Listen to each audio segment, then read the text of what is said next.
শ্রী জগন্নাথ দেব, যাকে দেখলে মনে হয় সে যেন অবাক দৃষ্টিতে আমাদের দিকে তাকিয়ে রয়েছেন। তার চোখগুলো বড্ড বড় বড়। কেন?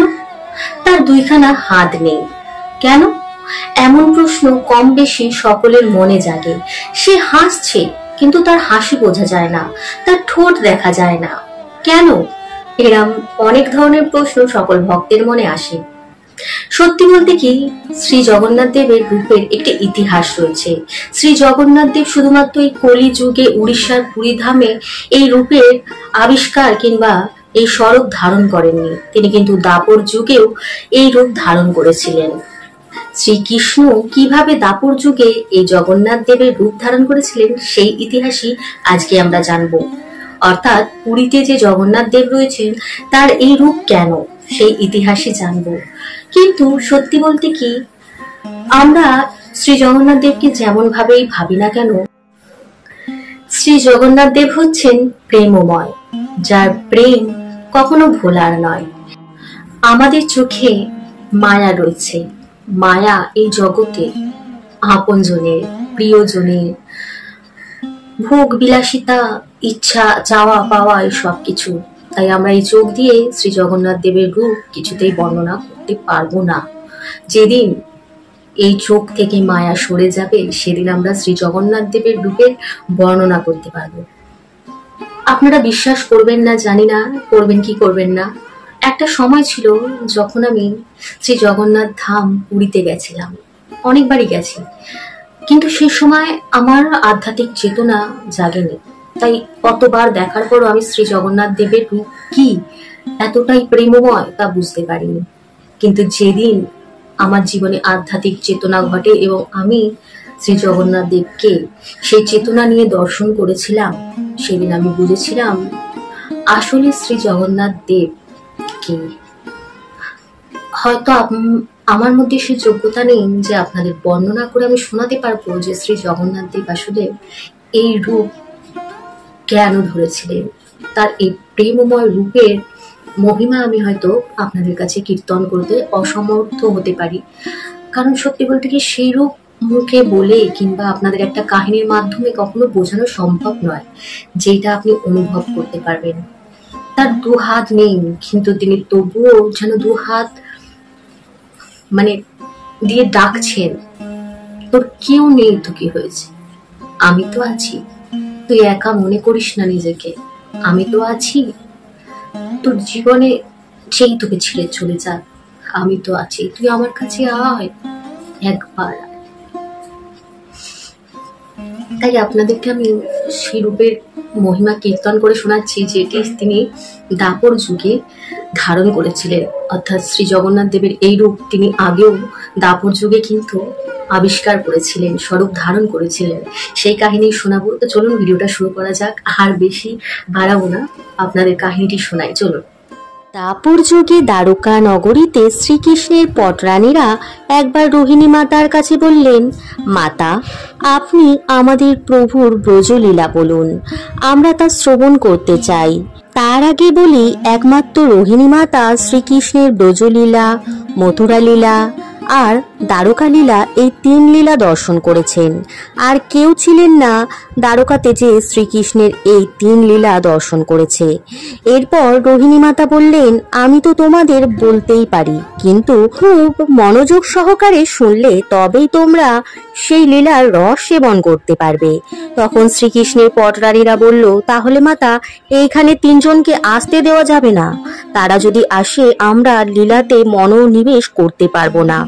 রোহিণী মাতা বললেন, তারা কারা? উত্তরে পটরানীরা বললেন, শ্রীকৃষ্ণ, বলরাম দাদা ও আমাদের সুভদ্রা ননদী। রোহিণী মাতা বললেন, কেন? এই উত্তরে পটরানীরা বললেন, যদি আমাদের মাঝে আমাদের ভাসুর ঠাকুর এসে বসে তাহলে তার সামনে আমরা কিভাবে আমাদের স্বামীর লীলায় আনন্দ নিতে পারবো? মনোনিবেশ করতে পারবো না যে, বারবার মনে হবে ভাসুর ঠাকুর দেখছে, হয়তো আমাদের লজ্জা লাগবে যে। আর সুভদ্রা আসবে না, কারণ সুভদ্রা বড়ই চঞ্চল স্বভাবের। কেউ লীলা কথা শোনার জন্য বসলো যদি তার ভাব চলে আসে আর তার কারণে যদি তার চোখে কান্না চলে আসে, তখন সেখানে সুভদ্রা বলবে, আরে তুমি কাঁদছো? সুভদ্রা কিছুতেই আমাদের প্রেম ভাবের সঙ্গে কথা শুনতে দেবে না। আর তৃতীয় হচ্ছে দ্বারকাধীশ শ্রীকৃষ্ণ, তিনিও আমাদের কথা শুনতে দেবে না, কারণ যখন যখন আপনি আমাদের ব্রজ কথা শোনাবেন তখন তখন আপনার দিকে কম দৃষ্টি আর শ্রীকৃষ্ণের ওপর বেশি দৃষ্টি থাকবে। কারণ ধরেন আপনি যখন বলবেন গোপাল আমাদের এমন ভাবে মাখন চুরি করে খেয়েছিল, তখন আমাদের মনে সেই দৃশ্য ভেসে উঠবে না, উল্টে শ্রীকৃষ্ণের দিকে তাকিয়ে আমরা বলবো, ও আচ্ছা আপনি এইভাবে চুরি করে মাখন খেয়েছেন, তাই এই তিনজনকে এই ব্রজ কথা থেকে বঞ্চিত করতে হবে। এরপর রোহিণী মাতা বললেন, তোমরা দ্বারকাতে বসে আছো আর এই দ্বারকাতে ওই তিনজনের রাত চলে, তোমরা এই ব্রজ কথা শোনা থেকে তাদের বঞ্চিত করতে চলেছো কিংবা চাইছো, কি করে তা সম্ভব? তখন পটরানীরা বললেন, আমরা একটা বুদ্ধি এঁটেছি, আপনি কথা শোনানোর জন্য তৈরি হয়ে বসুন।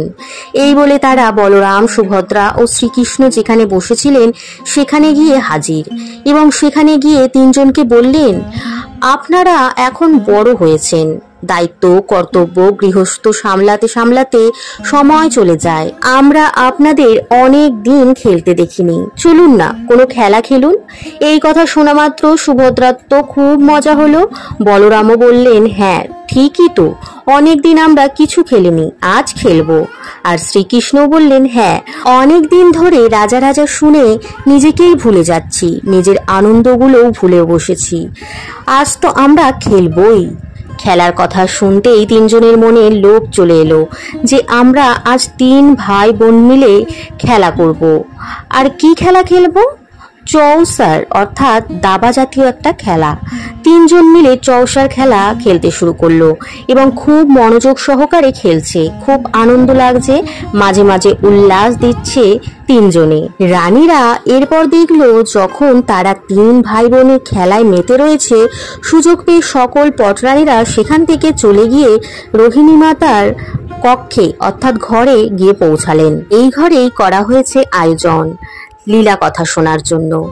এদিকে খেলতে খেলতে সুভদ্রা তো চঞ্চল, তাই সে হঠাৎ আশেপাশে এদিকে ওদিকে তাকায়, কাউকে তো দেখতে পাচ্ছে না, কোথায় গেল সবাই? তখন দুই দাদাকে বললে, দাদা কি ব্যাপার বলো তো, আমরা তো এইভাবে খেলছি কিন্তু আমার ঠিক লাগছে না, বৌদিরা কোথায়? আমাদের খেলতে বসিয়ে নিজেরা কোথায় চলে গেছে? কিছু তো ব্যাপার আছে। তখন শ্রীকৃষ্ণ বললেন, হ্যাঁ পুরোটাই আমাদের ব্যস্ত রাখার জন্য। এরপর তিনজন মিলে সকল পটরানীদের খুঁজতে লাগলেন, চারিদিকে খুঁজতে খুঁজতে একটা সভাঘর ছিল, সেখানে যেই না প্রবেশ করতে যাবে সামনের আসনে ভাবাপূর্ণ হয়ে বসে রোহিণী মাতা বসে রয়েছেন, আর পুরো ঘর জুড়ে রুক্মিণী সহ 16,108 পটরানী বসে রয়েছেন। সকলের নেত্র বন্ধ, নেত্র দিয়ে অশ্রু ঝরছে সকলের।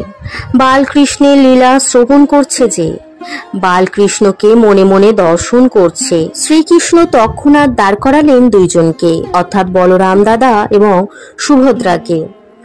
কথা চলছে আর কথাতে ব্রজলীলা চলছে, আমরা যদি ভিতরে প্রবেশ করি তাহলে ভঙ্গ হয়ে যাবে লীলা শ্রবণ, ভঙ্গ হয়ে যাবে এই ভাব আবেগ। এরপর শ্রীকৃষ্ণ দুয়ারেই দাঁড়িয়ে পড়ল এবং শুনতে থাকলো নিজের লীলা। লীলা শুনতে শুনতে শ্রীকৃষ্ণেরও ভাব চলে এলো, সুভদ্রা ও বলরাম দাদারও ভাব চলে এলো। এইভাবে ভাবের চরম সীমায় পৌঁছে গেল, প্রেমের দশম অবস্থা পার হয়ে গেল। আর ব্রজবাসীর কথা ভেবে বলরাম ও শ্রীকৃষ্ণের দুই বাহু উপরে উঠে এলো, তারা যেন নন্দ বাবা যশোদা মাকে দেখতে পাচ্ছে, ব্রজবাসীদের দেখতে পাচ্ছে, আর মনে মনে বলছে, কেউ এদেরকে যেতে দিও না, আমার কাছে নিয়ে আসো, আমার হৃদয়ে।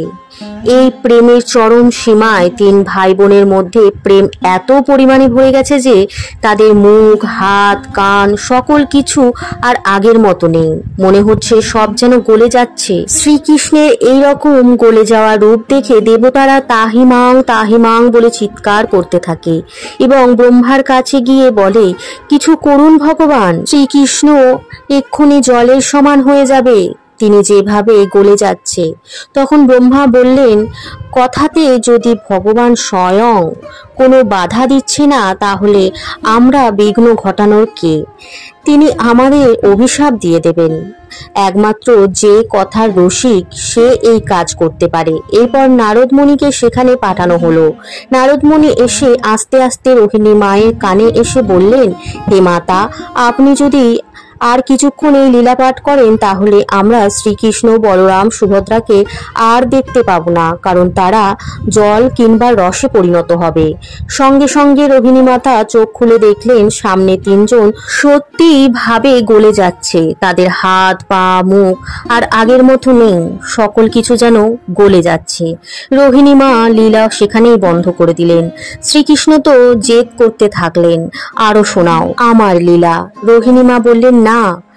এরপর নারদমুনি শ্রীকৃষ্ণের কাছে গিয়ে বললেন, হে প্রভু, আমার চোখ ভরে যাচ্ছে আপনার এই রূপে, কতই না প্রেমময় এই মুখ, আমি যে নজর ফিরাতে পারছি না প্রভু। এমন স্বরূপ আমি দেখিনি আগে, কিন্তু এখন আপনি আপনার প্রকৃত রূপে ফিরে আসুন। তবে কলিযুগে সকলকে লীলা কথার প্রেম দেখানোর জন্য, প্রেমের স্বরূপ দেখানোর জন্য এবং আপনার হৃদয়ে ব্রজবাসীর প্রতি, আপনার ভক্তদের প্রতি কত প্রেম তা দেখানোর জন্য আপনার এই রূপ যেন প্রকট হয় প্রভু, এবং জীব মানুষের কল্যাণ করে। জগন্নাথের এই রূপ কলিযুগের নয়, নাই বাকি তিন যুগের। এই রূপ তো অনাদি, অনন্ত, কিন্তু আমাদের কলিযুগে রক্ষা করার জন্য, প্রেম প্রদান করার জন্য প্রথমে নীলমাধব, তারপর জগন্নাথ রূপে বিরাজ করছেন শ্রী জগন্নাথ দেব। তবে সেই কাহিনী পরের পাঠে আমরা শুনব। এখন এই প্রথম পাঠে আপনাদের জানালাম জগন্নাথ দেবের এই রূপ আসলে কলিযুগের নয়, এই রূপ অনন্ত, অনাদি, এবং এই রূপ আমরা সর্বক্ষণই দেখতে পাই যখনই আমরা শ্রীকৃষ্ণের কিংবা শ্রী জগন্নাথ দেবের চোখে তাকাই, কারণ তিনি সর্বক্ষণ তার ভক্তদের দিকে প্রেমময় দৃষ্টিতে তাকিয়ে থাকেন। তো প্রিয় বন্ধুরা, যদি ভিডিওটা আপনাদের হৃদয়কে একটু হলেও স্পর্শ করেছে, আপনারা অবশ্যই কমেন্টের মাধ্যমে জানাবেন যে শ্রী জগন্নাথ দেবকে আপনি কেমন চোখে দেখছেন। তো এখানেই বিদায় নিচ্ছি, আসছি নতুন কোনো ভিডিও নিয়ে। ততক্ষণের জন্য নিজের আধ্যাত্মিক চেতনার জাগরণ করুন, যেই চেতনার মাধ্যমে আপনি জগন্নাথ দেবকে আসলভাবে চিনতে পারবেন। তো চলুন এখানেই বিদায় নিই। নমস্কার, ধন্যবাদ, জয় জগন্নাথ।